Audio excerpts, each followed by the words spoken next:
से संबंधित दोहे हैं वो वाकई सार गर्भित हैं। उन्हें बहुत अच्छा सार है। पहला ही उसने बोला था, गुरु गोविंद दो खड़े के लागू पाए बलियारी गुरु आपने गोविंद जी को बता। यानी गोविंद का मतलब भगवान से, गुरु का जो स्थान है वो भगवान से भी बढ़कर बताया गया। गुरु का जो स्थान है वो भगवान से ही बढ़कर, क्योंकि देखो ईश्वर की जो प्राप्ति है, ईश्वर का मतलब क्या है? ज्ञान। ईश्वर का मतलब ज्ञान है। जो अपन किताबों से प्राप्त करते हैं वो सब कुछ नहीं है, इसके आगे भी बहुत कुछ है। और वहां तक अगर पहुंचाने में किसी की भूमिका होती है तो किसकी होती है? गुरु की होती है, जो न केवल किताबें पढ़ाता है, किताबों के साथ बहुत कुछ सिखाता है।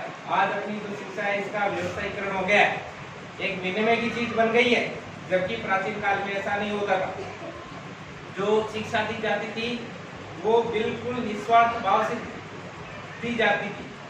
आज देखिए प्राइवेट स्कूल में पैसे देते हैं तब शिक्षा मिलेगी, एक महीने की फीस मत दो शिक्षा बंद, नहीं आना स्कूल।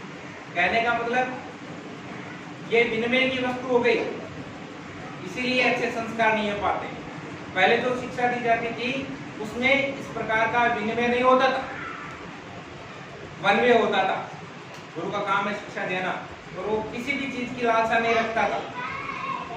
हाँ, बाद में शिक्षा पूर्ण होने के बाद में अगर स्वेच्छा से कोई अपने गुरु को कोई भेंट देना चाहता है वो एक अलग बात थी, लेकिन गुरु मांग करके कुछ नहीं लेता। आज शिक्षा के मांग करके लिया जाता है, इतने लगेंगे पहले बाउंड कर लेते हैं और पहले लेते हैं, शिक्षा बाद में देते हैं, साल भर की फीस पहले जमा करानी पड़ती है।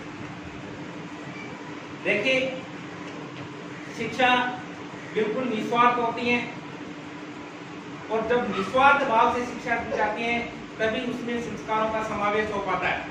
अगर पैसे के बदले या किसी वस्तु के बदले अपन शिक्षा लेते हैं तो उसमें संस्कारों का अभाव पाया जाता है। आपको ये सामाजिक पढ़ाई जाती है, सामाजिक किसे पढ़ाया जाता है, फिर क्यों पढ़ाया जाता है?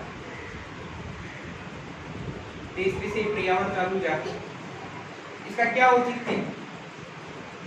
जब एक डॉक्टर बनना है किसी को तो उसके सामाजिक कहाँ काम में आती है?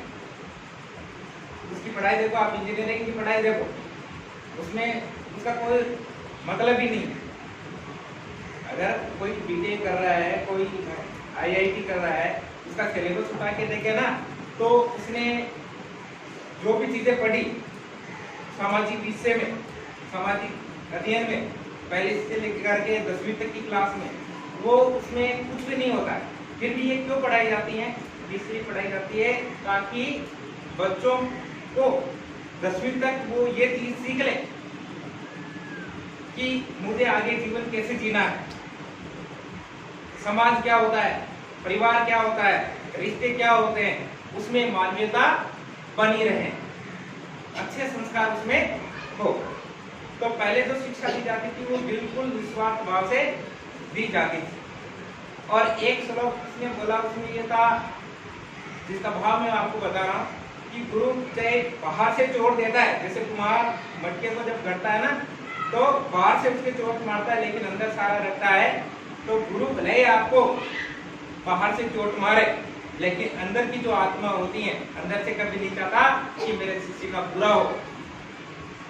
अगर कोई शिष्य कहना नहीं माने, कोई स्टूडेंट है जो कहना नहीं माने, उसने होमवर्क नहीं किया, अगर वो एक बार की गाली भी दे देना गुरु को तो भी कभी वो परीक्षा में या कभी उसका बुरा नहीं करना चाहेगा कि इसको तो मैं जानबूझ के ये फेल कर दूं, वो मेरे को गाली दे के गया, है ना। यानी गुरु के जो भाव होते हैं वो अलग होते हैं। और देखिए एकमात्र ऐसा, मैं तो कहूँगी एकमात्र ऐसी पोस्ट है जो बिना किसी अपेक्षा के निस्वार्थ भाव से चलने वाला एक व्यवसाय होता है, वो शिक्षा का है। बाकी आप डॉक्टर के पास जाओ, पहले पैसे लेकर जाने पड़ते थे, है ना। वकील के पास जाओ, पहले पैसे डाल करके जाने पड़ते, कहीं भी जाओ आप, और इसमें आप बिल्कुल खाली हाथ आ सकते हो। शिक्षा ग्रहण करने के लिए। आपको पैसे लाने की जरूरत नहीं है, केवल अपनी जो पाठ्य पुस्तक जो किताबें हैं उनका बात। और देखो कल तो सरकार ने ये भी घोषणा कर दी है कि आपका जो भोजन है पहले से 5 तो घबराओ मत, ये तो ऊपर है।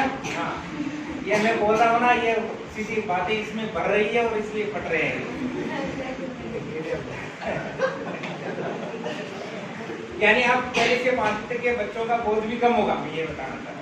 मतलब एक ही किताब के अंदर उसमें 4 पाठ गणित के आएंगे, 4 अंग्रेजी के आएंगे, 4 पर्यावरण के आएंगे, 4 हिंदी के आएंगे। ये तो बेसिक किस्तों में लेकर आते हैं। हाँ, तो आगे मैं अपने साथी श्री बुद्धाराम जी को आमंत्रित करता हूँ कि आप ही